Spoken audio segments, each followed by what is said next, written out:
Να βλέπετε λοιπόν τις διάφορες εκδηλώσεις μας. Η επόμενη δεν είναι δικιά μας, η συνεργασία μας στο Ναβαρίνο. Είναι στις 2 Απριλίου, είναι πολύ μεγάλη εκδήλωση. Είναι στο θέατρο Ολύμπιο, στην πλατεία Αριστοτέλους. Είναι το TEDx.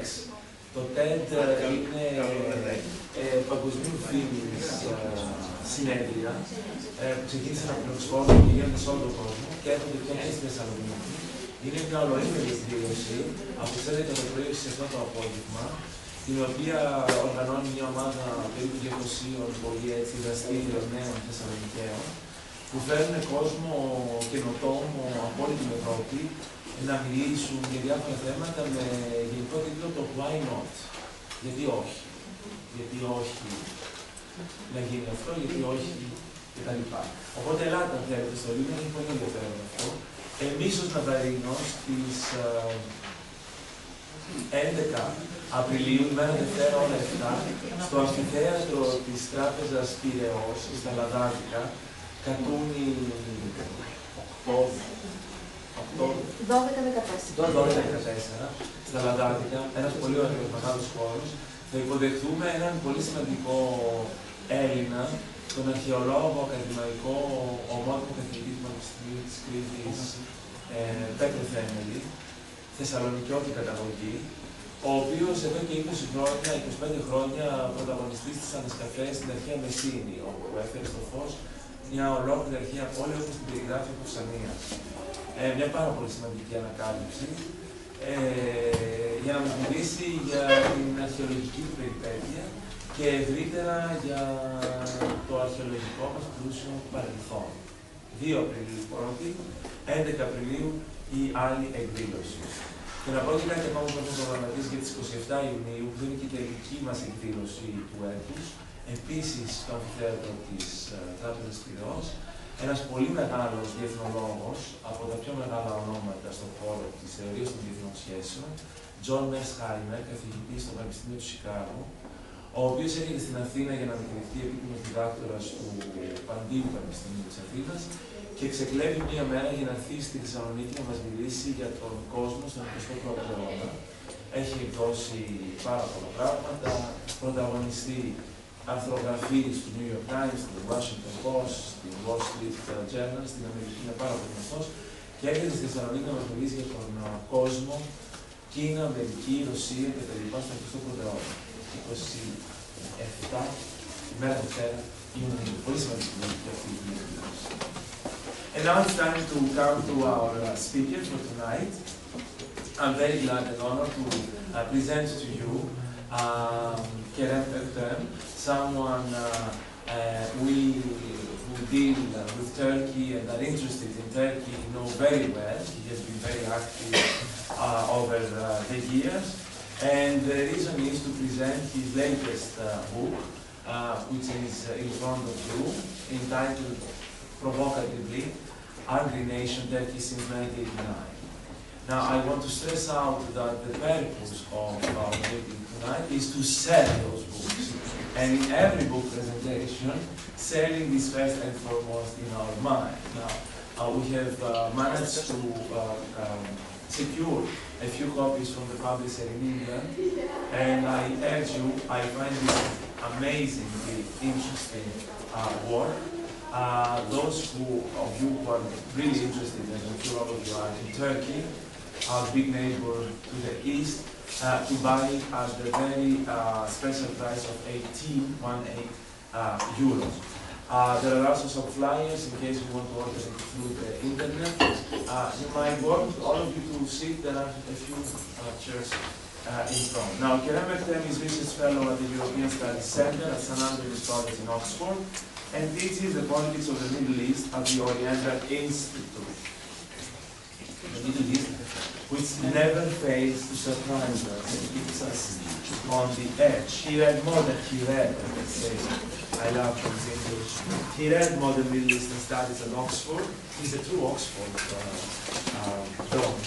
Where he also completed his DPhil thesis at the School of Geography in 2006. In the thesis, he explored the construction of imperial space in the Ottoman Empire and the subsequent construction of an exclusively Turkish national territory. His research interests range from the history of nationalism, politics and minority rights in Turkey to debates on history, memory and trauma, and to Turkey's conflicted relations with Armenia and Greece. More recently, he has started a research project on the emergence of Islam as a central discursive category in European public debate. As someone who was born in Germany, raised in Turkey, studied in England, he is uniquely qualified to bridge often conflicting spaces, cultural and otherwise, spaces between Turkey and Europe and beyond. And with all this accumulated experience over the years, he's here to talk to us about this most important subject. For Navarino Network, Turkey remains very central in our interest. A few months ago, we had welcomed Refik Erzan, the eminent economist from Boğaziçi University, to talk to us about the Turkish economic miracle. Today, we will tell more on the politics of Turkey. In a sense, it's a broader subject, and I'm sure we have very many interesting things to hear. Kerem has agreed to speak for about 40 minutes, and so there will be plenty of time for discussion after. Kerem, the floor is yours. Very many thanks for coming all the way from Oxford. I apologize for the weather, which is more Oxford than Mediterranean during those 2 days, but it's great to have you here. Thank you very much, Dimitri. In fact, the weather in Oxford is much better. I knew you would say.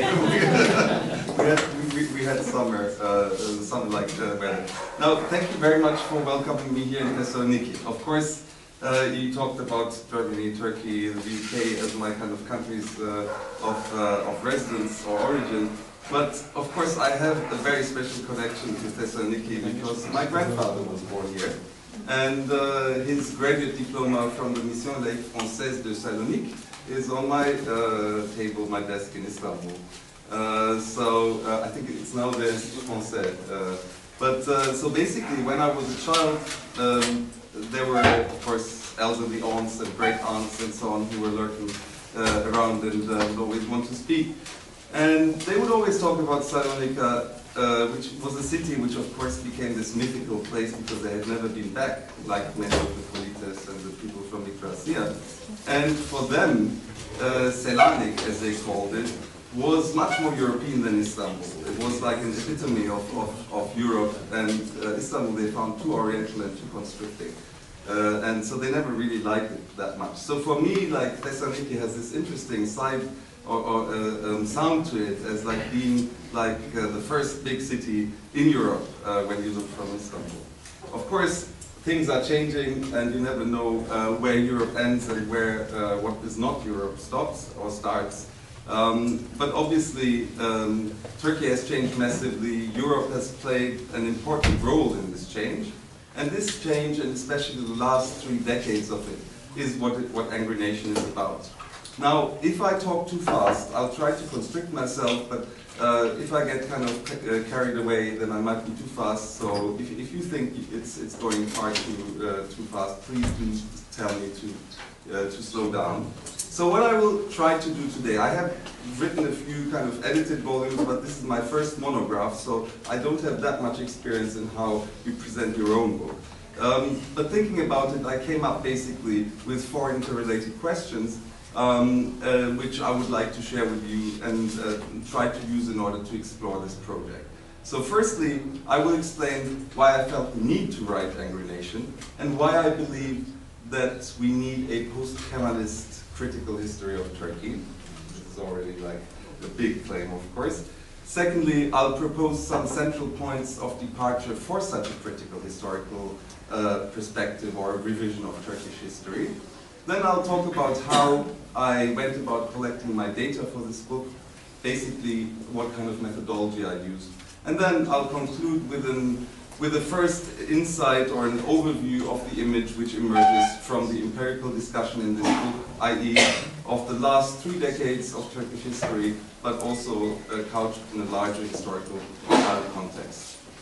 So why did I write this book? There are of course two questions, two answers, one short one. The short one is simple. In 2008 I was approached by Z Books, which is the publisher, which you'll see on the cover as well, and the commissioned editors of a particular series, the series Global History of the Present, asked me whether I would be interested to write a book on Turkey's recent past.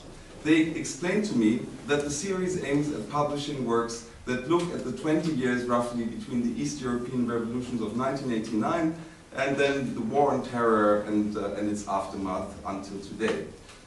Their project was really to write a critical global history of the present that challenges notions of the end of history, for instance, which were circulating particularly in the early 90s.